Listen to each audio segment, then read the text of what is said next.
there are reasons that President Draupadi Murmuji's life is inspirational that go beyond the obvious.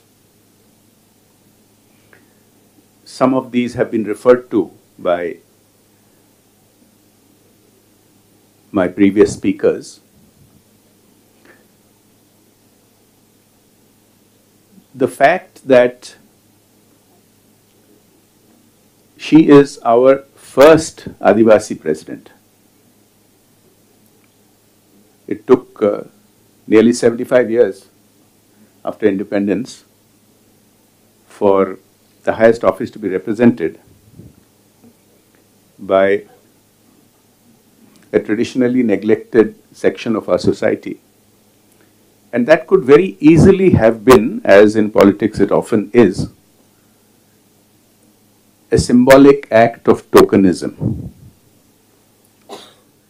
But it wasn't. As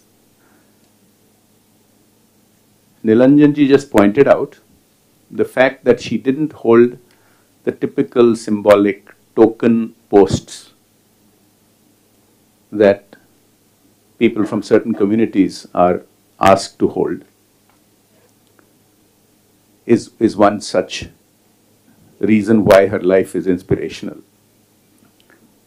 We did both join politics in the same year. She came from government service. I came from a private sector background.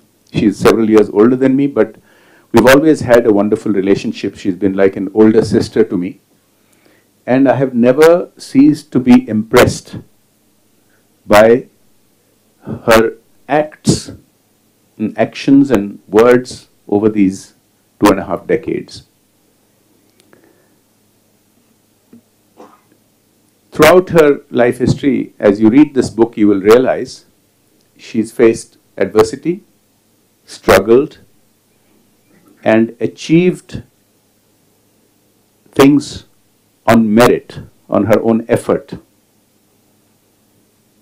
and not because of any tokenism. Another aspect that stands out about her is character. The passage that the author read out and that Nilanjanji referred to, people who get responsibilities like commerce and transport in politics often get tainted and are not able to make it to constitutional posts. In this case, the opposite was the case. And she stood out for her integrity. She stood out for her ability to learn and adapt quickly. And she stood out for always wanting to make a difference. I can share with you another instance which speaks of her character. After a long career being elected from the city council level to the state assembly, being nominated the best legislator in the state assembly, to holding an important ministerial position, to going on to be a governor, her name was in the reckoning for a high constitutional post for several years before she became president. In Delhi circles, her name would come up. And I remember after she left office as governor of Jharkhand, she had come home once, and over a cup of tea, I mentioned to her, I said, people in Delhi think well of you, think highly of you. You should remain a familiar face. You should come to Delhi and keep in touch. And she said, why?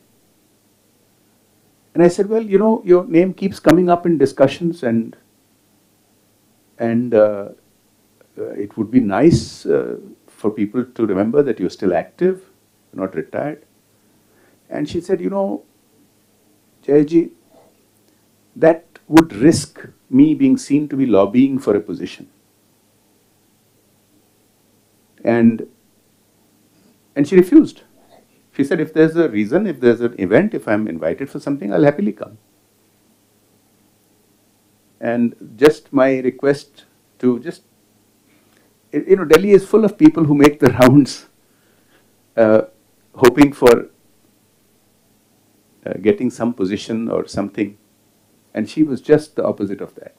A particular point of time when she lost her husband and mother after her 2 sons, then it was, she has clearly mentioned that her party people have always stood by her. They have taken her to places, forcefully taken her to places to attend meetings, to be with complete connectivity with the people in the grassroots, which she loves to do. And that actually brought her back to life, and she got a new, mantra to, do something for the people as she has been doing. So these are some things that have helped her come over, get over the tragedies that she has faced, and still, being able to make. I'll also cite one instance when she returned from her governorship to Odisha, to Rairanpur. She said that she would want to again be back with the people. Like there was no, she had no idea or no clue that she would become the president. So after her governorship, when she came back and people asked her what she wants to become, she said, I just want to be with people and do what I love to do. So this is the kind of attitude I think that helped her tide over everything, every struggle in her life.